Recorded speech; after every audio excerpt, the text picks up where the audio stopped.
welcome to a little video we're doing for behalf of the CPOA, Sacramento County Sheriff's Department, and Crossfit Centurion. Myself and Deputy Ryan Clevering from Sacramento County are here to bring you some information and some advice on how you guys can stay healthy, active, and still fit during this really tough and tumultuous COVID time that we're going through. My name is Ian Carver. I'm a sergeant in the Sacramento County Sheriff's Department. My name is Ryan Clevering. I'm a deputy in the Sheriff's Office. And we're here just to give you some quick advice, some tips, some basic body weight movements you can work on, some basic gym equipment you can make at home and do on your own, as well as some other guidelines and tips hopefully to help spur you along through the rest of this period that we're working through quarantine. First thing we like to talk to you about is your diet, guys and gals. Make sure you keep it clean. I know it's hard in these days to pack a lunch and be proactive in that aspect, but that's one of the biggest things you can do to help your body stay healthy. What you put into your body is going to make a huge difference in how you can just get it throughout the day. With temperatures rising, getting a lot hotter, we've got to make sure we stay hydrated. You can look into things like electrolytes. I know none tabs I use as personally that help me get through the day. Just kind of helps you feel a little bit better and keep things going. Big point we want you to remember is you have time. You can get a quick workout in that's not going to break the bank as far as your time goes. A quick 20 to 30 minute routine throughout the day, something that you can stick through, you can commit to, is going to help you stay in shape. Yeah, absolutely. And I think that's a hard thing for folks to remember is as we get busier and we're moving through our day, it's hard to keep the timeline working for us, but it's totally doable. And you think about the time we spend burning in front of the TV or on the Instagram feed, that's a lot of time we can spend working out instead. While we're getting through these workouts, set some reasonable expectations for yourself. I know a lot of us, we get time off and we try to come back and jump right in the mix, and that's not always a smart thing to do. So set a reasonable expectation for yourself that, hey, you're going to try to work out 3 times a week, 20 to 30 minutes each time, warm up, cool down, get your food in, your water intake correct, and that'll help get you a long way. Additionally, try something new. This is a great time to get out there and do something different. Maybe you're not a person who likes to run. This is a great time to work through those weaknesses, start getting out there and doing a little bit more running, riding a bike, getting on a rowing machine, CrossFit, weightlifting, whatever. Try something new. It's a great opportunity to do so. It's even things like gymnastics, yoga, calisthenics, other things that may seem a little out of your wheelhouse or that you're uncomfortable with. Now is the time to try those. And it's the best place. You're not going to have another opportunity to do so. And in piggybacking off of that, make it a micro workout. Micro workouts are something that you do. You take an exercise, you do 10 to 15 reps throughout the day.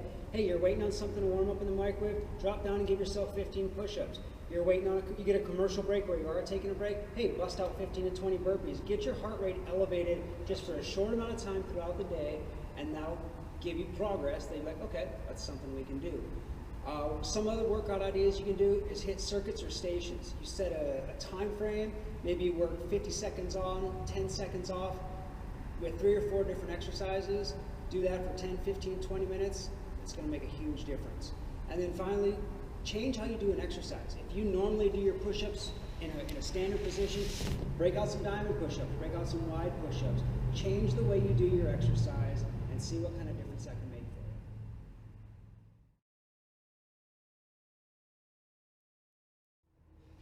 So a couple things to remember is that you don't need a lot of equipment to get a lot of these workouts done.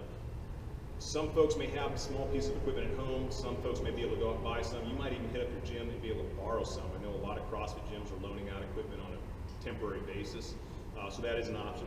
And to get a lot of effective workouts at home, you don't need much more than maybe a dumbbell, kettlebell, sandbag, jump rope, and then like a homemade TRX or some sort of suspension system. So I know Ryan's used a handful of these. I'm going to let him talk about a couple items real quick, and then we're going to go on and show some basic movements we can do with body weight and some of these movements. Absolutely. So the simplest of all exercise equipment, in my opinion, is the jump rope. You can get a fantastic workout with a jump rope, whether you can mix in singles, double unders, or if you're super strong, those triples. But just spending some time with this little piece of equipment can do wonders for you. With regards to the sandbag, you can get them at a lot of different places. You can also make your own. Bag of sand from Home Depot or Lowe's, a backpack and some garbage bags, they'll do you wonders. You can go through simple movements that will give you a fantastic workout in a short amount of time. Like Sarge said, dumbbells, kettlebells, if you can get a hold of those, you can even make those too. Milk jugs, liquid soap bottles, anything you can find around your house to make some kind of weighted equipment, just to get your body moving for that 20 to 30 minute time frame will do amazing things for you. And remember, we're not talking about heavy weights here where there's no need for us right now to work on some sort of bodybuilding routine.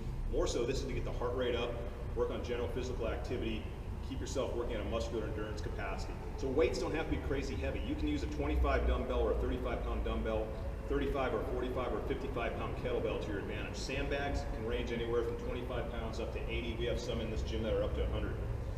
And there's a ton that you can do with this stuff. One dumbbell allows you the opportunity to do dumbbell cleans, dumbbell snatches, swings, presses, all kinds of stuff. Same with the kettlebell. So the variety is endless. I know both Ryan and I have worked with single instruments before, and we've had a ton of success with it, not only programming for our clients, but just our own general workouts. Absolutely, and what you'll find is using that single weight modality is it's going to work your body in a different way. It's going to start giving you some new and interesting ways that your body's going to say, hey, I've never done this before. So it's going to switch up that thing like we talked about earlier, trying something new, doing your workouts in a different fashion, that it might really give you some benefits that you're going to like. I'm a huge fan of odd objects, and sandbag is one of the great ones for that. Because of our job as public safety professionals, we never know what we're going to be carrying, what we're going to be lifting, and how it's going to be. Nothing is always static as lifting up a kettlebell, which is just a single piece of solid weight. A sandbag that shifts weight, moves around underneath you or in your arms, is a great tool for learning how to get it off the ground on your shoulder, maybe running with it, all these things. So again, a ton of stuff to do. There are going to be a ton of opportunities that we'll talk about in some of the hyperlinks we're going to post at the end of this video, as well as some stuff on how to make some equipment at home. What we're going to go into next, we're going to start talking about some of the very basic body weight movements that you guys can do at home. And we're going to show you some of the finer points that we'd like to try to have you guys mimic and emulate during your workouts for the sake of safety and efficiency throughout the workout.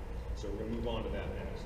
And one of the things you can think about is, since we're trying something new, focus on the way we talk about how we do these movements. If you've normally done your push-ups with your arms wide apart, bring those hands inside and see what kind of different effect it gives you. Same thing with the squats, the pull-ups, the lunges, and some of the other movements that we go